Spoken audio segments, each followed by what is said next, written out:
Hello good morning friends, कैसे हो आप सभी। आई होप आप सभी बेहतर होंगे और मेरी क्लास में आप सभी का बहुत बहुत स्वागत है। यहाँ पर हम यूजीसी नेट के लिए प्रिपरेशन कर रहे हैं, खासकर पेपर 1 के लिए, और पेपर 1 के साथ साथ हम पेपर 2 को भी लेकर के चलेंगे। चलिए, तो कल की क्लास में हमने पूरा का पूरा टीचिंग एप्टीट्यूड को बहुत ही अच्छे से कवर कर लिया। कल की क्लास में हमने मेमोरी के बारे में पढ़ा और मेमोरी के साथ हमारा टीचिंग एप्टीट्यूड यूनिट 1 जो था वो पूरे अच्छे से कवर हो गया है। कुछ कुछ छोटे छोटे टॉपिक्स है जो कि एग्जाम के पॉइंट ऑफ व्यू से इम्पोर्टेंट है, मैं उसको बीच बीच में आपको बता दूंगी, आप उसके वीडियो बीच बीच में आपको मिल जाएंगे। अब हम स्टार्ट करते हैं अपने एक नए यूनिट को। यहाँ पर हम पेपर 1 की ही बात कर रहे हैं। पेपर 1 में ही हम अपने न्यू एक यूनिट को स्टार्ट कर रहे हैं, यूनिट नंबर 2। बिल्कुल हम एक सीक्वेंस वाइज चलेंगे, सीक्वेंस वाइज को किसी भी तरह से पढ़ेंगे और सीक्वेंस वाइज को एक प्रॉपर वे में, सिस्टमेटिक वे से पढ़ना किसी भी स्टूडेंट के लिए ज्यादा अच्छा होता है। तो चलिए, आज की क्लास में हम आज की क्लास में पढ़ने वाले हैं। सबसे पहले अगर हम नोट कर ले तो हम यहाँ पर प्रिपरेशन कर रहे हैं यूजीसी नेट की, और आज की क्लास में हमारा यूनिट 2 चलेगा। यूनिट 2, ठीक है। यूनिट 2 में आप सभी को पता है कि क्या है।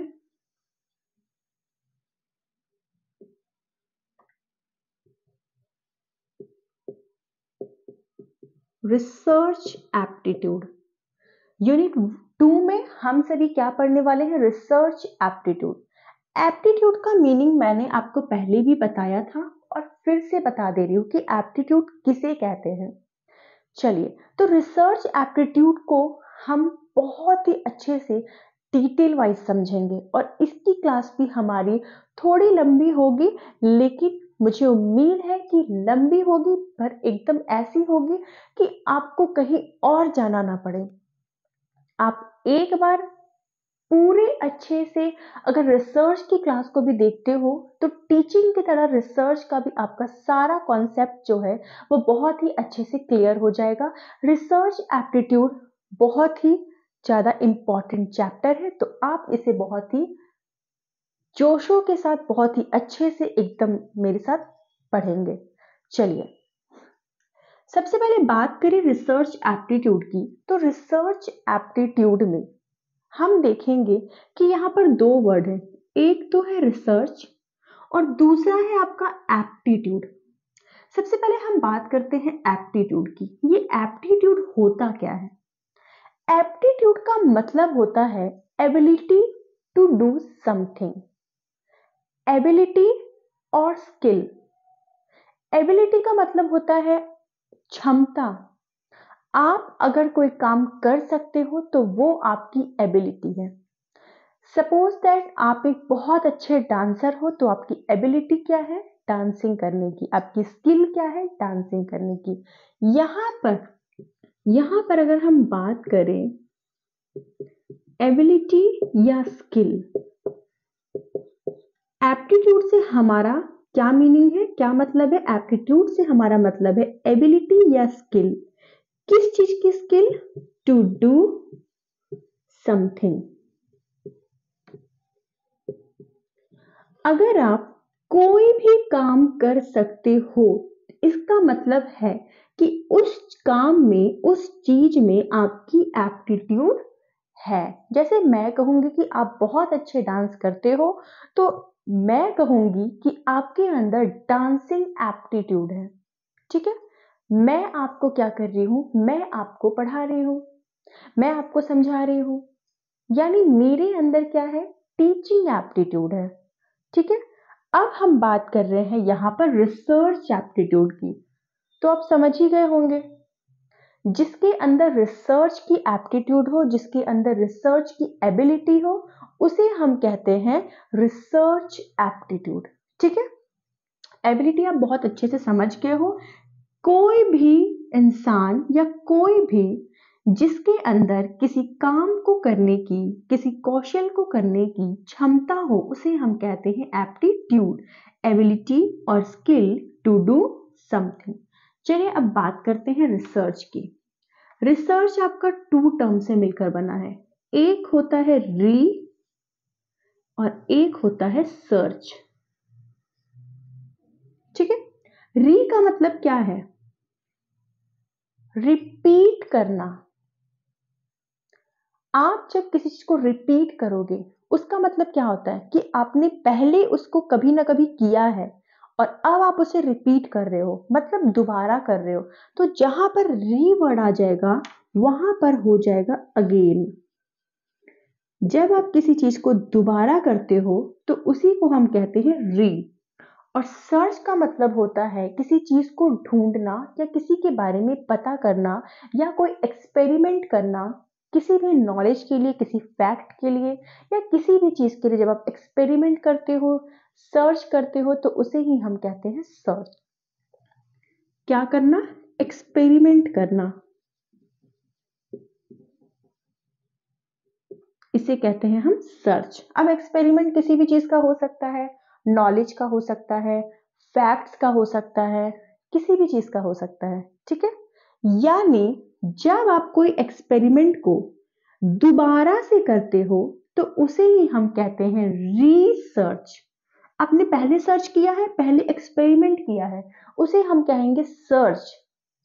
लेकिन जब उसी एक्सपेरिमेंट को आप दोबारा से करते हो तो हम उसे कहेंगे रिसर्च। यानी किसी एक्सपेरिमेंट को जब आप दोबारा करोगे और आपके अंदर वो करने की क्षमता भी है, वो स्किल भी है, तो आप उसको कहोगे रिसर्च एप्टीट्यूड। यानी कि एक ऐसा इंसान जिसके अंदर किसी एक्सपेरिमेंट को दोबारा करने की स्किल हो, उसे हम कहेंगे रिसर्च एप्टीट्यूड, ठीक है। अब ये रिसर्च क्यों किया जाता है? आपके पास कोई फैक्ट्स है, ठीक है, कोई थ्योरी है, कोई फैक्ट है, उसके बारे में आपको और भी नॉलेज चाहिए, तो आप क्या करोगे? वो एक्सपेरिमेंट पहले हो चुका है, जब वो फैक्ट को ढूंढा गया होगा तो किसी ना किसी ने उसकी एक्सपेरिमेंट को किया होगा, यानी कि वो एक्सपेरिमेंट पहले हो चुका है। अब आप क्या कर रहे हो? उस फैक्ट के बारे में और भी नॉलेज चाहते हो, उस फैक्ट के बारे में, उस चीज के बारे में कुछ और जानना चाहते हो। आप क्या करोगे? उसी एक्सपेरिमेंट को री करोगे, मतलब उसी एक्सपेरिमेंट को आप दोबारा करोगे। जब आप दोबारा करोगे मतलब आप रिसर्च करोगे, और जब आप रिसर्च कर पाओगे दैट मीन्स आपके अंदर एबिलिटी है, दैट मीन्स उसे हम कहेंगे रिसर्च एबिलिटी। आई होप आपको ये टर्म जो है रिसर्च एप्टीट्यूड बहुत ही अच्छे से समझ आ गया होगा, क्योंकि मैंने बहुत ही सिंपल लैंग्वेज में आप लोगों को समझाने की कोशिश की है। और मैं जिस तरह से आप लोगों को समझाती हूँ मुझे उम्मीद है कि आपको दोबारा समझने की जरूरत नहीं पड़ेगी। चलिए, तो रिसर्च एप्टीट्यूड क्या है वो हम जान गए हैं। अब रिसर्च जो है हम इसके एक एक लेटर्स को समझेंगे, ठीक है। आज रिसर्च एप्टीट्यूड का आपका इंट्रोडक्शन क्लास है और आप रिसर्च के बारे में बहुत ही अच्छे से डिटेल वाइज समझेंगे। चलिए, तो आप इसे नोट कर लें।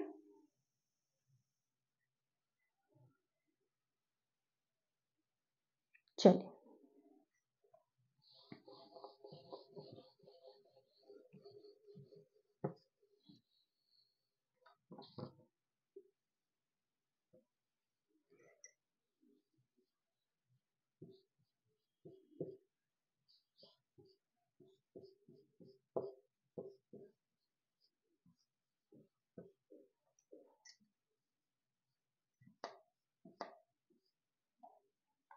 रिसर्च, ये रिसर्च जो वर्ड है इसके जितने भी लेटर्स हैं इन सभी को हम एक एक करके समझेंगे। क्यों रिसर्च को रिसर्च नाम दिया गया, क्यों, आखिर क्या है उसके एक एक लेटर का मतलब, आखिर क्या है रिसर्च में। तो जैसे ही हम ये एक एक लेटर के बारे में समझेंगे, एक एक लेटर का मतलब क्या होता है, हम रिसर्च को और भी अच्छी तरीके से समझ पाएंगे। तो आइए देखते हैं क्या मतलब है।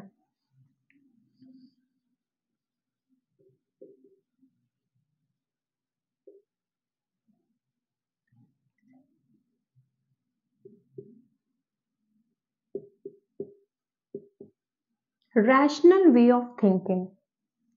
सबसे पहले रिसर्च में आप जो है बहुत तरीके से सोचते हो, अगर आप रिसर्च करोगे, जब आप यूजीसी नेट क्लियर कर लोगे और आप रिसर्च करोगे, तब आप देखोगे, जब आप किसी भी एक टॉपिक पे रिसर्च करोगे, रिसर्च हमेशा जनरली एक टॉपिक पे किया जाता है। जब भी आप रिसर्च करोगे, आप बहुत तरीके से सोचोगे। रिसर्च करने में आप रैशनल वे ऑफ थिंकिंग का यूज करोगे, ठीक है। एक तरीके से सोच करके कभी भी रिसर्च नहीं होती। रिसर्च बहुत तरीके से सोच करके की जाती है, ठीक है। यहाँ पर बहुत ज्यादा सोच विचार किया जाता है।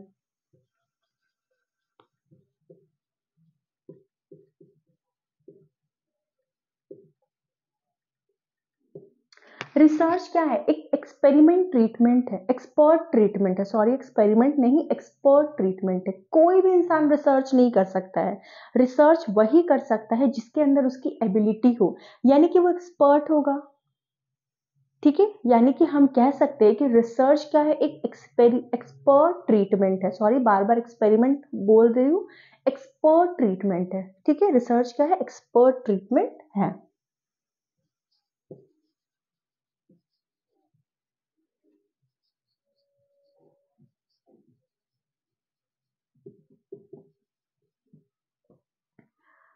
एस क्या डिनोट करता है? एस डिनोट करता है सर्च एंड सॉल्यूशन को। जब आप रिसर्च करोगे तो आप किसी के बारे में सर्च करोगे, उसका सॉल्यूशन निकालोगे। रिसर्च आप किसी न किसी की प्रॉब्लम का ही करोगे। अगर कोई प्रॉब्लम है, कोई फैक्ट्स है, कोई डेटा है जिसके बारे में आपको जानना है, सॉल्यूशन निकालना है, तभी आप रिसर्च करोगे, ठीक है।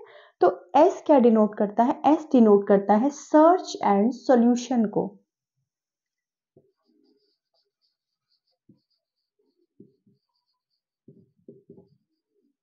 एक्सपेक्टेशंस।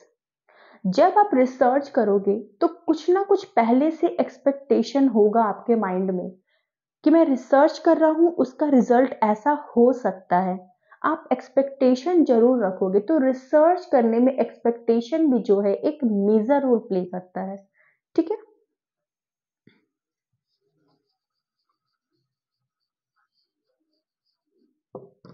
जब हम रिसर्च करेंगे तो हम एनालिसिस भी करेंगे अपनी रिसर्च को। आप एनालिसिस भी करोगे। एक रिसर्चर क्या करता है? जो भी रिसर्च करता है और जो भी स्टेप्स को फॉलो करता है, वो क्या करता है? उसको एनालिसिस भी टाइम टू टाइम करता है।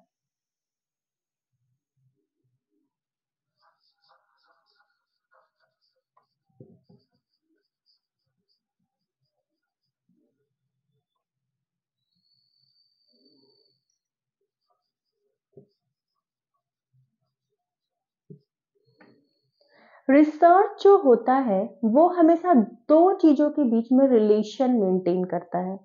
जब आप रिसर्च करोगे तो आप किसी न किसी पर्टिकुलर टॉपिक पे, किसी न किसी पर्टिकुलर चीज पे रिसर्च करोगे। और जब आप रिसर्च करोगे तो वो कहीं ना कहीं दो चीजों में क्या करेगा? रिलेशन को मेंटेन करेगा।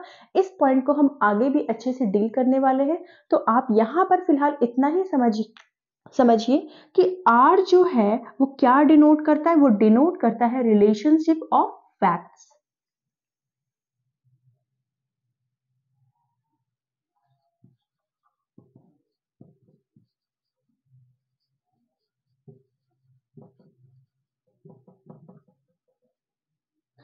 सी, सी क्या डिनोट करता है? सी डिनोट करता है क्रिटिकल ऑब्जर्वेशन। आप क्या करोगे? आपका जो सोच होगा, आपका जो ऑब्जर्वेशन होगा वो क्रिटिकल होगा, ठीक है। एक रिसर्चर का ऑब्जर्वेशन कैसा होता है? क्रिटिकल होता है। चलिए,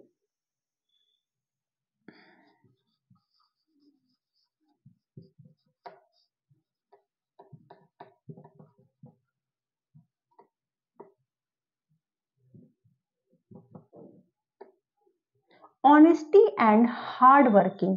एच क्या डिनोट करता है? एच डिनोट करता है ऑनेस्टी। जब आप रिसर्च करोगे और आपने जितने भी डेटास को कलेक्ट किया है, रिकॉर्ड किया है, जो भी चीजें आप रिसर्च में यूज करोगे, आप हमेशा उसके साथ ऑनेस्ट रहोगे। ऐसा नहीं कि आपने गलत तरीके से रिसर्च कर दिया है, फॉल्स डेटा को आप ले आए हो, नहीं। आप अपने रिसर्च के साथ हमेशा क्या रखोगे? ऑनेस्टी रखोगे। रिसर्च में ऑनेस्टी बहुत ही ज़्यादा इंपॉर्टेंस रखता है, क्योंकि अगर आप गलत तरीके से रिसर्च करोगे तो उसका रिजल्ट कभी भी सही नहीं आएगा, ठीक है। तो यहाँ पर ऑनेस्टी बहुत ज़्यादा इंपॉर्टेंट है, हार्ड वर्किंग। रिसर्च इजी नहीं है, अगर रिसर्च इजी रहता तो हर कोई साइंटिस्ट बन जाते। रिसर्च एक बहुत ही ज़्यादा हार्ड वर्किंग चीज़ है, रिसर्च करने के लिए आपको बहुत ही ज़्यादा मेहनत करनी पड़ेगी। ठीक है, तो एक बार फिर से मैं आपको समझा दूं कि रिसर्च क्या है। रिसर्च है rational way of thinking, expert treatment, search and solution, expectation, analysis, relationship of facts, critical observation, honesty and hard working. तो ये सारी चीजें एक रिसर्च के अंदर इंक्लूड होती है। और आई होप आपको रिसर्च एप्टीट्यूड क्या है, रिसर्च के एक लेटर का मीनिंग क्या है और एक्चुअल में रिसर्च क्या है, आपको बहुत अच्छे से समझ आ गया है। और अब हम कुछ रिसर्च के टाइप के बारे में जानेंगे और रिसर्च कैसे एक टॉपिक पर काम करता है उसके बारे में बात करेंगे। रिसर्च के क्या क्या कैरेक्टर्स के उसके बारे में बात करेंगे, लेकिन अगली क्लास में। तो थैंक यू सो मच। मैंने इतना मेहनत किया है आप सभी के लिए, तो आप भी मेरे लिए एक मेहनत जरूर करें। Thank you so much.